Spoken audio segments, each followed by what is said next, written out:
जब हम कोई भी मूवमेंट परफॉर्म कर रहे होते हैं तो ऐसा होता है कि हम मूवमेंट प्रॉपर वे में कर नहीं पाते, उसका मैकेनिज्म गलत हो जाता है। तो ऐसा क्यों होता है? तो इसके पीछे हमें समझना पड़ेगा कि साइंस क्या है, मसल काम कैसे करती है, जॉइंट्स काम कैसे करते हैं। तो मसल में दो मूवमेंट होती है उस टाइम पर जब भी कोई मूवमेंट परफॉर्म कर रहे हैं, एक होती है एंटागोनिस्ट और एक होती है गोनिस्ट। तो गोनिस्ट जब आप कर रहे हैं बाइसेप्स कर्ल, तो जो कॉन्ट्रैक्ट मूवमेंट है, जिस मसल की जो मसल कॉन्ट्रैक्ट हो रही है वो है गोनिस्ट, और जो मसल रिलैक्स हो रही है वो है एंटागोनिस्ट। लाइक बाइसेप्स कर्ल कर रहे हैं, अभी बाइसेप्स कर्ल में मसल कॉन्ट्रैक्ट हुई तो ये है गोनिस्ट, और ट्राइसेप्स है एंटागोनिस्ट। टाइम पर लेंथिंग होगी उस मसल की तो वो एंटागोनिस्ट, और जो कॉन्ट्रैक्ट हो रही है वो गोनिस्ट। जैसे आप स्क्वाट कर रहे हैं, ओवरहेड स्क्वाट कर रहे हैं, तो हमें देखना है कौन सी एंटागोनिस्ट है कौन सी गोनिस्ट है।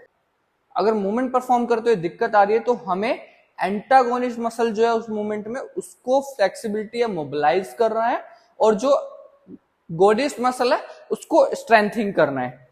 और इसके लिए आपको समझना पड़ेगा पहले मसल जब भी कोई काम कर रहे हैं तो उसमें गोनिस्ट मसल कौन सी है, एंटागोनिस्ट कौन सी है।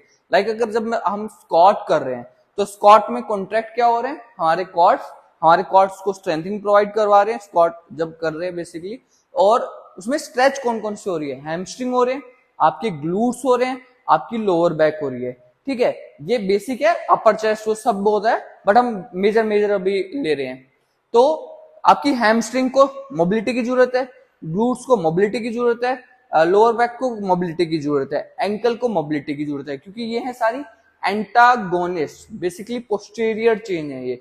और क्वाड्स स्ट्रेंथिंग प्रोवाइड करवा रहे हैं। तो अगर आप देखिए स्ट्रेंथिंग में अगर दिक्कत है तो आपको क्वाड्स को और स्ट्रेंथिंग करना है, और अगर मोबिलिटी की दिक्कत है तो आपको देखना है आपके एंकल में प्रॉब्लम है, नी में प्रॉब्लम, नी जॉइंट में मोबिलिटी का इश्यू है, हिप में है। तो ऐसे हमें पता करना है कोई भी मूवमेंट हुई, ओवरहेड स्क्वाट कर रहे हैं या ओवरहेड प्रेस कर रहे हैं, आपके हाथ पूरे एक्सटेंड नहीं हो रहे, तो उस टाइम पे देखने में भी हो सकता है फोरआर्म में टाइटनेस हो, बाइसेप्स में टाइटनेस हो, और कॉन्ट्रैक्ट क्या हो रहे हैं, शोल्डर, क्योंकि शोल्डर की स्ट्रेंथ लग रही है। तो ऐसे हमें मूवमेंट को एनालाइज करना है, और किसी भी मूवमेंट को आप इजीली सॉल्व कर सकते हैं, मतलब फुल रेंज तक पहुंचा सकते हैं।